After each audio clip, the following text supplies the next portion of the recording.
അന്ത്യനാളിൻ്റെ അടയാളമായി നബി സല്ലല്ലാഹു അലൈഹി വസല്ലം എണ്ണിയതിൽ യഅ്ജൂജ് മഅ്ജൂജ് പുറപ്പെടൽ എന്നുണ്ടല്ലോ. ഇവർ മനുഷ്യരാണോ? ഉത്തരം: അതെ. നൂഹ് നബി അലൈഹിസ്സലാമയുടെ മകൻ യാഫിസിൻ്റെ സന്താനങ്ങളിൽപ്പെട്ട 2 കബീലക്കാരാണ് യഅ്ജൂജും മഅ്ജൂജും. റബ്ബാണെന്ന് വാദിച്ച് രംഗത്ത് വരുന്ന ഒറ്റക്കണ്ണൻ ദജ്ജാൽ ജൂതനാണോ? ഉത്തരം: അതെ. അങ്ങനെ പണ്ഡിതർ വ്യക്തമാക്കിയിട്ടുണ്ട്. ലോകാവസാനം അടുക്കുമ്പോൾ ആരാണ് കഅബ ഷരീഫ് പൊളിക്കുക?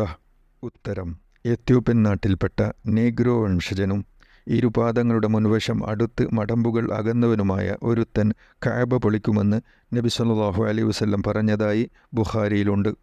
കഅബയുടെ കല്ലുകൾ ജിദ്ദ സമുദ്രത്തിലേക്ക് എറിയപ്പെടുമ്പോൾ ഹജറുൽ അസ്വദും എറിയപ്പെടുമോ? ഉത്തരം: ഇല്ല, അത് ശത്രുക്കൾക്ക് ലഭിക്കില്ല.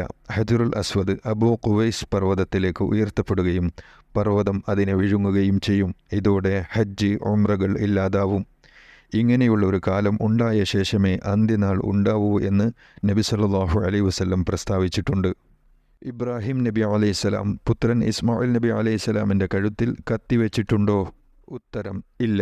മകനെ കിടത്തി അറുക്കാൻ ഒരുങ്ങുവേ ആ നിയമം ദുർബലമാക്കപ്പെട്ടു. ഇതാണ് അഹ്ലുസുന്നയുടെ വിശ്വാസം. കത്തി കഴുത്തിൽ വെച്ചു വലിച്ചു, പക്ഷേ കഴുത്ത് മുറിഞ്ഞില്ല എന്നത് മുഅ്തസിലത്തിൻ്റെ പിഴച്ച വിശ്വാസമാണ്. സുലൈമാൻ നബി അലൈഹിസ്സലാമിന് 1000 ഇണകളുണ്ടായിരുന്നു എന്ന് കേൾക്കുന്നു. ശരിയാണോ? ഉത്തരം: അതെ. അതിൽ 300 പേർ മഹർ നൽകി വരിച്ചവരും 700 പേർ അടിമ സ്ത്രീകളുമായിരുന്നു. ദാവൂദ് നബി അലൈഹിസ്സലാമയുടെ ഇണകൾ എത്ര? ഉത്തരം: സുലൈമാൻ നബിയുടെ പിതാവായ ദാവൂദ് നബിക്ക് 100 ഇണകളുണ്ടായിരുന്നു. സൂറത്തുൽ മുൽക്ക് പതിവാക്കുന്നവർക്ക് ഖബർ ചോദ്യമില്ലെന്ന് കേൾക്കുന്നു. ശരിയാണോ? ഉത്തരം: അതെ. അത്തരക്കാർക്ക് ഖബറിൽ ചോദ്യമില്ലെന്നും ശിക്ഷയില്ലെന്നും ഹദീസിൽ വന്നിട്ടുണ്ട്. ചോദ്യമുണ്ടെന്ന് വെച്ചാലും മറുപടി എളുപ്പമാവും എന്ന് പറഞ്ഞവരുമുണ്ട്. ഖബർ ചോദ്യം എന്ന് തുടങ്ങി.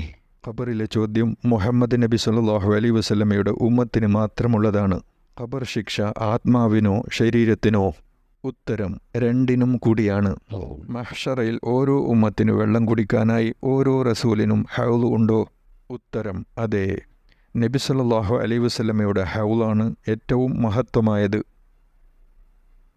ഒരു സ്ത്രീ സിറാത്ത് പാലം കടക്കുമ്പോൾ മഹ്ശറയിലെ ജനത്തോടെല്ലാം തല താഴ്ത്തുക എന്ന് മുന്നറിയിപ്പ് വരും. ആരാണ് ആ സ്ത്രീ? ഉത്തരം: തിരുനബി സല്ലല്ലാഹു അലൈഹി വസല്ലമയുടെ പൊന്നോമന മകൾ ബീവി ഫാത്തിമ റളിയല്ലാഹു അൻഹ. മഹ്ശറയിൽ ചില കുട്ടികൾ പാനീയം കയ്യിൽ പിടിച്ച് മാതാപിതാക്കളെ അന്വേഷിക്കും. ആരാണ് ആ കുട്ടികൾ? ഉത്തരം: പ്രായം തികയും മുമ്പ് മരണപ്പെട്ട മുസ്ലിം കുട്ടികൾ. സ്വർഗനിവാസികൾക്ക് വിശപ്പും ദാഹവുമില്ലെന്നിരിക്കെ എന്തിനാണവർ ഭക്ഷണം കഴിക്കുന്നതും വെള്ളം കുടിക്കുന്നതും?